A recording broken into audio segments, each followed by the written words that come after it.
India के अंदर जो स्ट्रक्चर है उनका और एजुकेशन ख़ास तौर पे और फिर जो टेक्निकल एजुकेशन है उनकी बहुत ज़बरदस्त है। उनके पास जो टेक्निकल एजुकेशन का सिस्टम है नए उन्होंने 1985 में एक बिल पास किया था स्पेशली ख़ास तौर पे टेक्निकल एजुकेशन के लिए और उसके बाद से उन्होंने पूरे मुल्क में बहुत ज़्यादा टेक्निकल एजुकेशन के इदारे बनाए। इंडिया के लोग जो होते हैं वो एज अ प्रोफेशनल वहाँ पे काम करते हैं।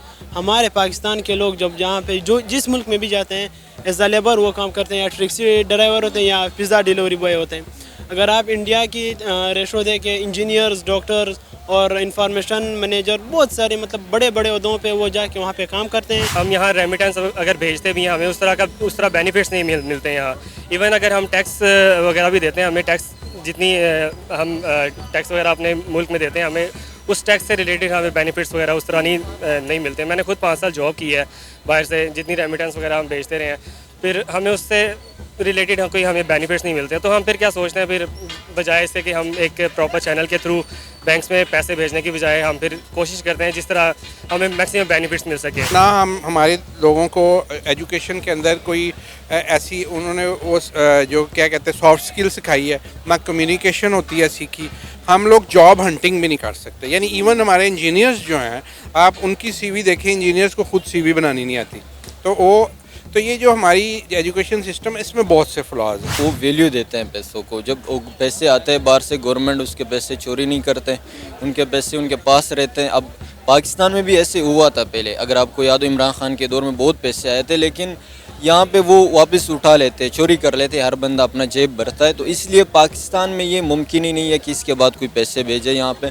अगर कोई कमा भी रहा है तो वहीं पे इन्वेस्ट करे, उसकी कोशिश होती है वहीं पे अपनी फैमिली को सेटल करे। ओवरसीज़ पाकिस्तानियों को सबसे बड़ी सपोर्ट उनकी गवर्नमेंट की होती है। अगर गवर्नमेंट हमारी यहाँ हमें पाकिस्तानियों को सपोर्ट नहीं करती, हम वहाँ जाते हैं, हमें ऐसा फील होता है जैसे हमारे लिए कोई कुछ करने वाला यहाँ पाकिस्तान में है नहीं है। तो हम फिर एक बुरा फील होता है, अच्छा फील नहीं होता। मैं खुद अभी रिसेंटली तकरीबन 2 माह पहले मैं UAE जाके आया। मुझे जॉब मिल गई थी, ठीक है। जॉब मिलने के बाद मैंने तकरीबन 1 माह जॉब की है उधर, लेकिन जब वीज़ा लगने का वक्त आया तो वीज़ा मेरा प्रोसेस में नहीं गया। नाज़रीन, इंडिया को मिले हैं 111 बिलियन डॉलर के रेमिडेंस। इंडिया वो पहला मुल्क है जिसने अब तक इतना बड़ा फिगर जो है रेमिडेंस की शक्ल में समेटा है, और ये बात खुद UN ने कही है।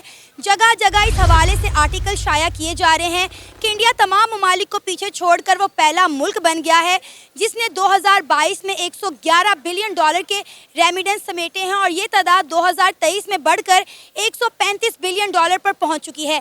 इसी मुद्दे पर आज हम बात करेंगे पाकिस्तान के अवाम से और जानेंगे उनके रिएक्शन। तो आइए चलिए हमारे साथ।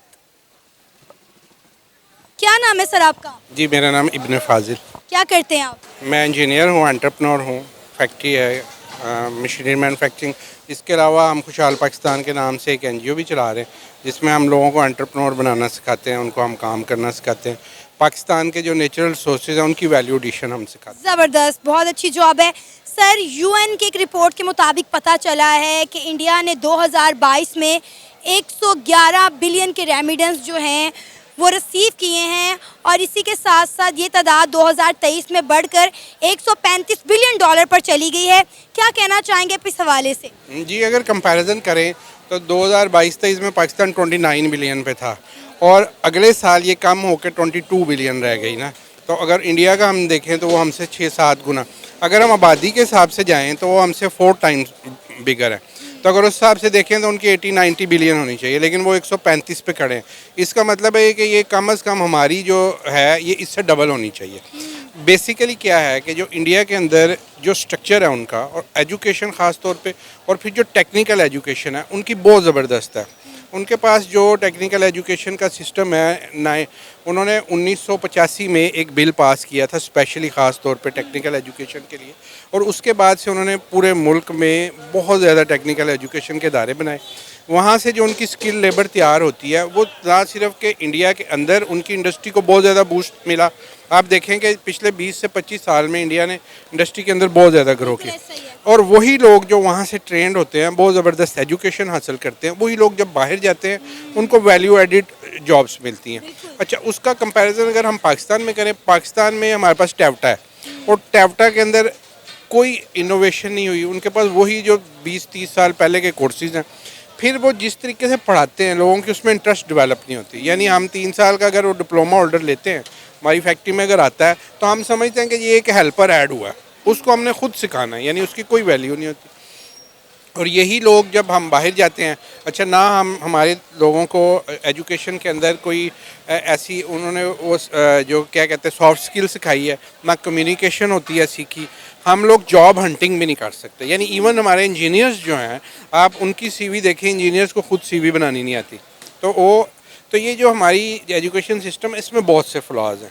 अच्छा, और बात ये है कि जो बाकी दुनिया, अगर हम श्रीलंका को देखें, मुझे इत्तेफाक हुआ आज से 4-5 साल पहले, मैं एक दुबई की कंपनी का कंसल्टेंट हूँ, उन्होंने कुछ हायरिंग करनी थी तो उन्होंने कहा जी हमने श्रीलंका से हायरिंग करनी है। हम वहाँ गए, मैं उनके जॉब इंटरव्यू लेने गया, तो वहाँ जाके पता चला कि एक पूरी मिनिस्ट्री है वहाँ पे ह्यूमन रिसोर्स एक्सपोर्ट की, और उन्होंने पूरा एक सिस्टम बनाया हुआ है कि जी लोगों को ट्रेन करते हैं कि आपने अपनी एजुकेशन के साथ बाहर से जॉब कैसे लेनी है, और दूसरे नंबर पे ये है कि जी आप अगर बाहर चले गए हैं वहाँ आपने बिहेव कैसे करना है कि आप अपने मुल्क के रिप्रेजेंटेटिव हैं, मुल्क का नाम आपने ऊपर लेके जाना, नीचे लेके जाना। सर अब यही देखें ना कि जितने भी बड़े ओहदे देख लें आप internationally, Google, Microsoft, Adobe, Nokia, तमाम के सीईओज कौन है?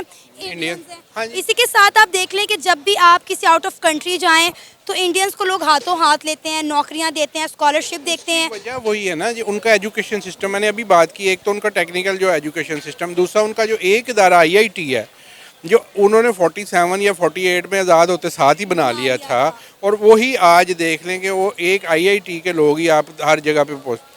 और पाकिस्तान में जो हमारी बेस्ट यूनिवर्सिटीज़ हैं वो भी टाइप 500 में नहीं आती।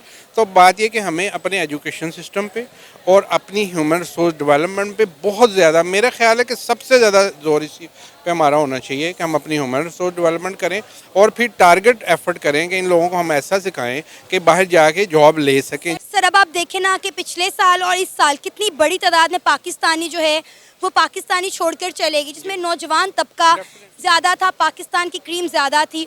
और अब आप देखें कि जिन ममालिक में बहुत बड़ी तादाद में पाकिस्तानी गए हैं वहाँ पे कुछ ममालिक में तो गेट आउट पाकिस्तानी की कंपेन चलना शुरू हो गया है। आप UAE में देखें, वहाँ से पाकिस्तानियों को निकाला जा रहा है। कल की न्यूज़ है कि कनाडा में कितने पाकिस्तानियों को अरेस्ट कर लिया गया। UK में गेट आउट पाकिस्तानी की कंपेन चल रही है। उनका कहना क्या है? उनका इल्ज़ाम है कि ये पाकिस्तानी यहाँ पर आके जो है नौकरियाँ नहीं करते, भीख मांगते हैं, जराइम में जो है वो पार्टिसिपेट करते हैं, हमारे मुल्क का जो है रूल और रेगुलेशन फॉलो नहीं करते, लिहाजा पाकिस्तानी यहाँ से चले जाएं। अब आप ये देखें ना कि इस तरह इंटरनेशनली पाकिस्तान का क्या इमेज आ रहा है। बात ये जी कि सबसे पहली वही बात कि तरबियत तो हुई नहीं। हमने एजुकेशन के इदारे बनाए हैं, तरबियत हमने कभी नहीं की बच्चों की। अच्छा, वो जब बाहर जाते हैं ज़ाहिर है वही बिहेवियर।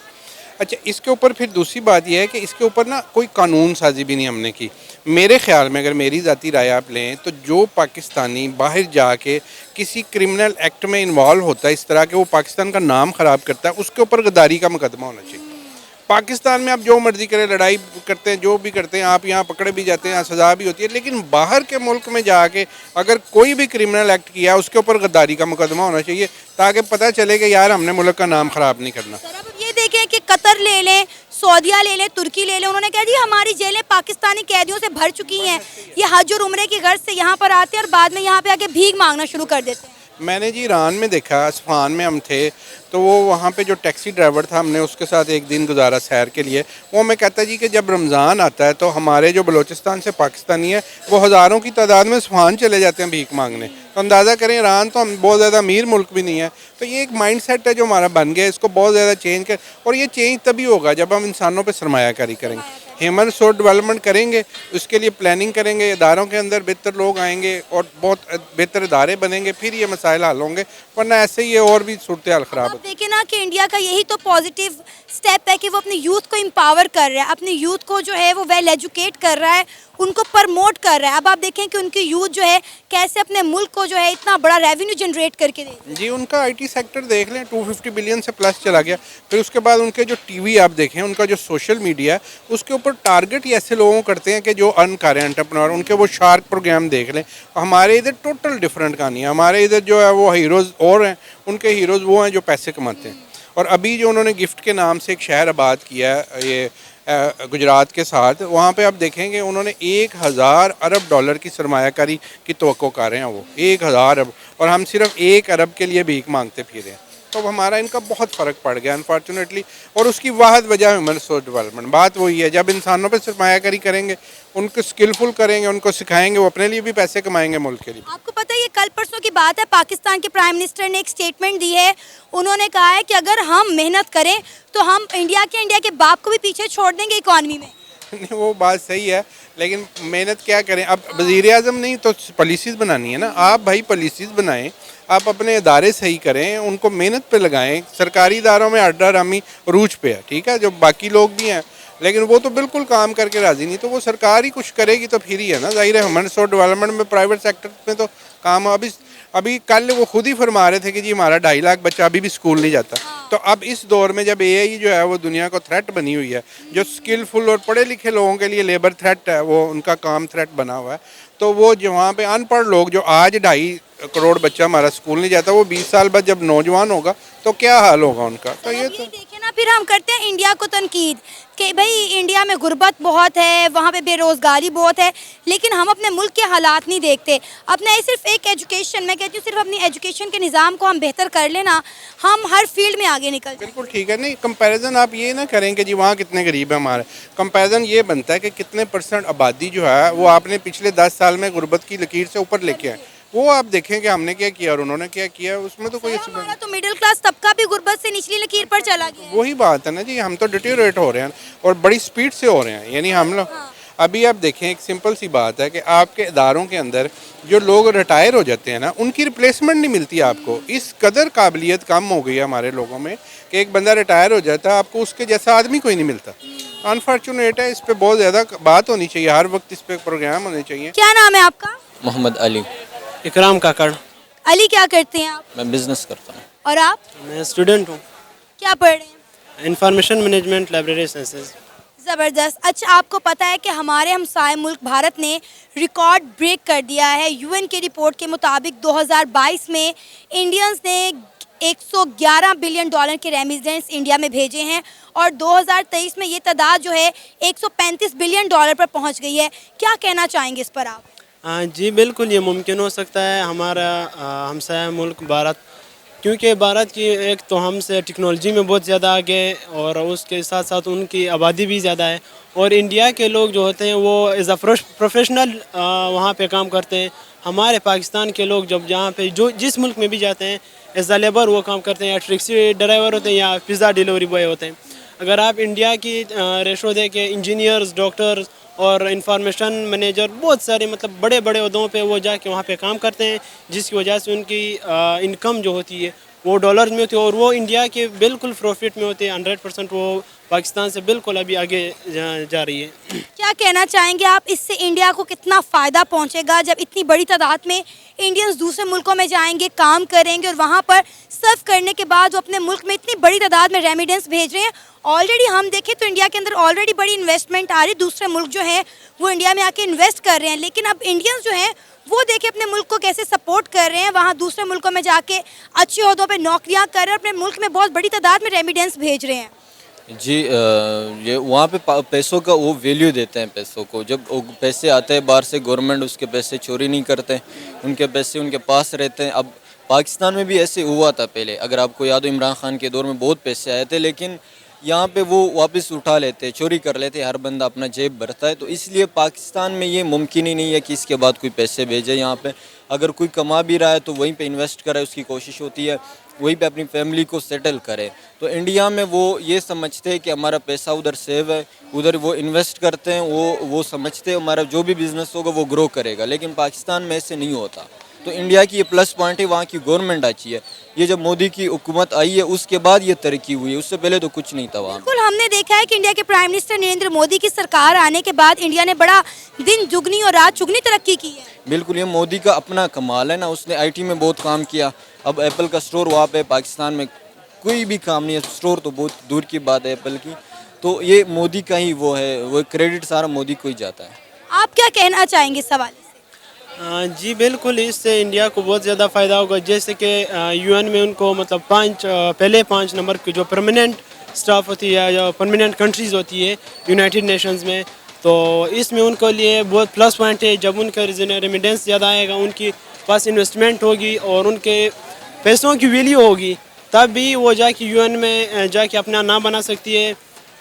तो इस वजह से ऑलरेडी वो यूएन के सिक्योरिटी काउंसिल में जो है वो मेंबर बन चुके हैं। मेंबर बन चुके हैं, बिल्कुल इसी तरह वो बने भी इसी बेस पे है, क्योंकि वहाँ पे इन्वेस्टमेंट ज़्यादा आती आ रही है ना कि जबकि इसके मुकाबले में आप पाकिस्तान को देख लें तो यहाँ पे मतलब हमारे भी नौजवान जाते हैं बाहर मुल्कों में, अपनी इन्वेस्टमेंट करते हैं, लेकिन पाकिस्तान में नहीं करते हैं। और दूसरी बात ये है कि हमारे भी जितने भी मतलब हमारे यंगस्टर्स होते हैं वो बाहर मुल्क में जाए एज ए लेबर काम करते हैं क्योंकि उसकी एक मेन ये वजह भी हो सकती है क्योंकि यहाँ पे पुअर एजुकेशन सिस्टम है और हमारी एजुकेशन सिस्टम बहुत वीक है। अगर जितनी भी है तो इसमें ये होगा कि मतलब एक बंदा अपनी तालीम मुकम्मल करके यहाँ पे बेरोज़गारी का सामना कर रहा है, वो जाना चाहता है फॉरेन कंट्री, वो जब उधर जाता है तो वहाँ पे भी वही छोटी मोटी जॉब करके अपनी रोज़ी कमाता है। अब ये देखें कि फॉरेन कंट्रीज में जाने वाले पाकिस्तानियों की भी कोई इज्जत नहीं रही है। अभी कल ही हम खबर देख रहे थे कनाडा में कितने पाकिस्तानियों को अरेस्ट कर लिया गया है, वहाँ पे भी गेट आउट पाकिस्तानीज की कैंपेन चल रही है। इससे पहले हमने ये यूएई में भी कैंपेन देखी और हमने कई और मुस्लिम ममालिक में भी एक कैंपेन देखी। जी बिल्कुल, देखिए अगर आप को याद हो कि मतलब यहाँ पे हमारे मुल्क के इस तरह के हुक्मरान हैं और जिस तरह मतलब वो भीख मांगने के शहबाज शरीफ साहब का जो किस्सा हुआ था, तो हमारे मुल्क में कुछ इस तरह के नौजवान भी हैं जिनको 21 तोहफ़ों की सलामी देनी चाहिए। मुझे लगता है वहाँ पे जाके भीख मांगते हैं ना, काम कोई नहीं करते, सही सलामत जवान होते हैं और वहाँ पे काम नहीं करते, वो भीख मांगते हैं। इसी वजह से भी मतलब पाकिस्तान की बदनामी होती रही है और पाकिस्तान के जवानों को निकाला जाता है, गेट आउट पाकिस्तान किया जाता है। अभी तो हमारे मुल्क के जो प्राइम मिनिस्टर हैं शहबाज शरीफ साहब, उन्होंने कहा है कि अगर हमारा मुल्क पाकिस्तान और पाकिस्तान के अवाम मेहनत करें, हार्डवर्क करें, तो हम इंडिया के बाप को भी पीछे छोड़ सकते हैं। जी बिल्कुल, ये तो इसमें कोई शक नहीं कि अगर हम मेहनत करें तो हम बिल्कुल मेहनत का फल मीठा होता है और मेहनत से ही हम लोग आगे जा सकते हैं। लेकिन हमारे लोग काम करते हैं, उसमें भी काम चोरी करते हैं। हम छोटे से छोटे ओहदे से लेके बड़े से बड़े ओहदे तक देखे हर कोई अपनी काम में मतलब लो एफिशिएंसी दिखाता है। अगर हम चाहे तो मतलब इसको मज़ीद बेहतर कर सकते हैं। क्या नाम है आपका? बिलाल। बिलाल, क्या करते हैं आप? मैं यहाँ जॉब करता हूँ अकाउंटेंट की। ज़बरदस्त। बिलाल, आज हम जिस टॉपिक के ऊपर वीडियो रिकॉर्ड कर रहे हैं वो ये है कि यूएन की रिपोर्ट के मुताबिक पता चला है कि इंडियंस ने 111 बिलियन डॉलर के रेमिडेंस 2022 में इंडिया में भेजे हैं, जिसने तमाम तर जो रिकॉर्ड हैं वो तोड़ दिए हैं और ये तादाद 2023 में बढ़कर 135 बिलियन डॉलर पर पहुंच गई है। क्या कहना चाहेंगे आप इस पर? इस पे मैं यही कहना चाहूँगा कि देखें, इंडिया की गवर्नमेंट जो है वो लोगों को सपोर्ट करती है। इंडियन गवर्नमेंट की सपोर्ट की वजह से उनको पता है कि अगर हम रेमिटेंस वगैरह भेजेंगे हमें कोई ना कोई बेनिफिट मिलेगा। लेकिन पाकिस्तानियों के साथ ज़ाहिर बात है आपके सामने ही है, मीन्स के हम यहाँ रेमिटेंस अगर भेजते भी हैं हमें उस तरह बेनिफिट्स नहीं मिलते यहाँ। इवन अगर हम टैक्स वगैरह भी देते हैं, हमें टैक्स जितनी हम टैक्स वगैरह अपने मुल्क में देते हैं, हमें उस टैक्स से रिलेटेड हमें बेनिफिट्स वगैरह उस तरह नहीं मिलते। मैंने खुद 5 साल जॉब की है बाहर से, जितनी रेमिटेंस वगैरह हम भेजते रहे हैं, फिर हमें उससे रिलेटेड कोई हमें बेनिफिट्स नहीं मिलते। तो हम फिर क्या सोचते हैं, फिर बजाय इससे कि हम एक प्रॉपर चैनल के थ्रू बैंक्स में पैसे भेजने की बजाय हम फिर कोशिश करते हैं जिस तरह हमें मैक्सिमम बेनिफिट्स मिल सके। लाइक अगर हम बाहर से दिरहम्स भेज रहे हैं यहाँ पाकिस्तान में और हमें उसके एवज अगर कोई 30-40 पैसे की भी हमें बचत होती है, हम फिर वो बचाने की कोशिश करते हैं क्योंकि हमें गवर्नमेंट की तरफ से कोई सपोर्ट नहीं मिलती। अच्छा, जो इंडियंस इतनी बड़ी तादाद में रेमिडेंस इंडिया में भेज रहे हैं, इससे इंडिया को कितना फ़ायदा है? ऑब्वियसली आप जब बाहर से रेमिटेंस भेजते हैं आपकी मुल्क की इकोनॉमी स्ट्रॉन्ग होती है, आपकी मुल्क की इकोनॉमी को फ़ायदा होता है। ऑब्वियसली फ़ायदा तो होता ही है। गवर्नमेंट को ये चीज़ समझनी चाहिए, वो उनको अपनी आवाम को बेनिफिट्स वगैरह देने चाहिए ताकि लोग समझें इस चीज़ को। जो ओवरसीज़ पाकिस्तानी है उनके राइट्स के लिए कोई बात ही नहीं करता, ठीक है।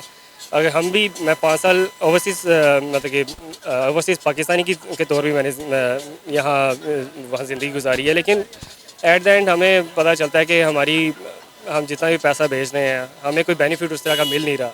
तो फिर हम भी वही जो चोर रास्ते हैं हम इख्तियार करने की कोशिश करते हैं, जो बाकी जो दूसरी एजेंसीज़ के थ्रू पैसे भेज दिए, आपको पता ही है जो अदर वेज हैं पैसे भेजने, तो फिर हम यही इन्हीं चीज़ों से बचने के लिए फिर हम अब आप ये देखें ना कि जो पाकिस्तानी दूसरे मुल्कों में जाके नौकरियां कर रहे हैं उनके लिए मामलात और हालात कितने सख्त हो गए हैं।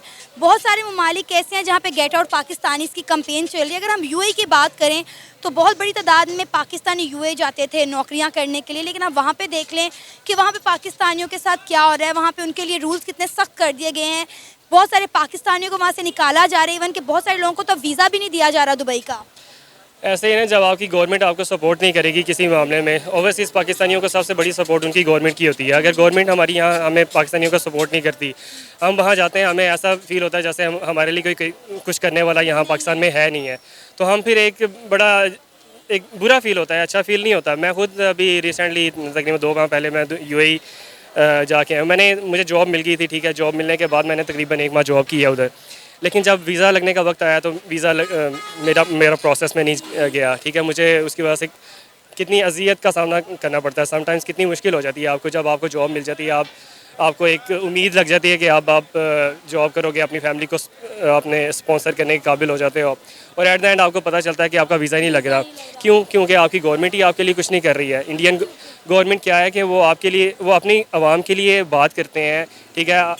वो अपनी आवाम को सपोर्ट करते हैं, उनके लिए। अच्छी तरह याद है जब इंडिया के prime minister Narendra Modi UAE के विजिट पर गए तो यूएई के प्रिंस ने रात के 2 बजे उन्हें ना सिर्फ खुद वेलकम किया, उनके हाथ में फ्रेंडशिप बैंड पहनाया और कहा कि यूएई में रहने वाले इंडियंस जो हैं वो उनकी जिम्मेदारी है। अब आप ये सोचिए कि कितनी बड़ी बात है ये। बिल्कुल ऐसा ही है। मेरे साथ मैं जिस कंपनी में काम करता था वहाँ ऑल अराउंड द वर्ल्ड सारे एम्प्लॉयज़ काम कर रहे थे। इवन मेरे साथ जिन लोगों की हायरिंग हुई थी वो इंडियंस थे, कुछ फिलिपिनोज थे, कुछ पाकिस्तानी।